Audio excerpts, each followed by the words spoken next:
Azoul, bonjour tout le monde. Dans la vidéo avec laquelle j'ai inauguré cette chaîne, je vous ai montré comment est-ce que mon jardin est envahi par des dizaines de pieds de cette plante. Cette plante, c'est une asperge sauvage. Alors ça fait des années que je voulais vraiment cultiver l'asperge, cette asperge qu'on a l'habitude de voir dans les livres de potager et dans les recettes des gourmets.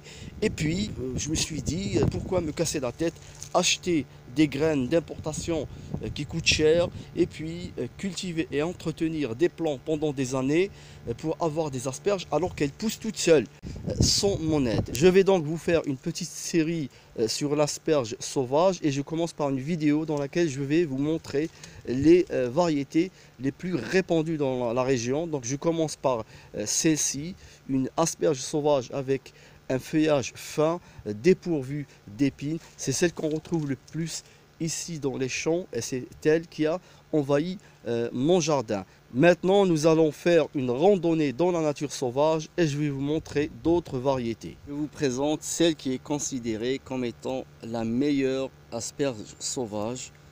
Elle a carrément des épines, hein. Elle est très dure et c'est celle qui produit le plus et qui produit les asperges les plus appréciées, les plus épaisses et les plus goûteuses. Alors il y en a pas mal ici, hein. C'est tout un champ, mais elles n'ont pas encore commencé à produire. C'est vraiment très dur, très épineux. Et là vous avez une autre variété d'asperges qui est beaucoup un peu plus fine. Il y a toujours des épines, hein. Voici des graines, les graines caractéristiques en forme de pas. Il n'y a pas d'asperges. Il faut attendre encore qu'il pleuve. Nous voilà avec une variété d'asperges qui est toute en fleurs, hein. Ah, vous voyez là les tiges.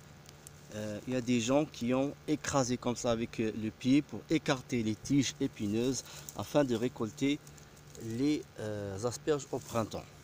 Ça c'est une très belle variété qui est à mi-chemin entre celle qui est épineuse et celle qui a le feuillage très fin, hein, celle qui pousse dans mon jardin. J'ai trouvé enfin une asperge dont la variété très épineuse, même deux asperges, hein, vous pouvez voir. Ça c'est les plus appréciés et au printemps on va avoir des asperges encore beaucoup plus épaisses, hein. Très grandes épines.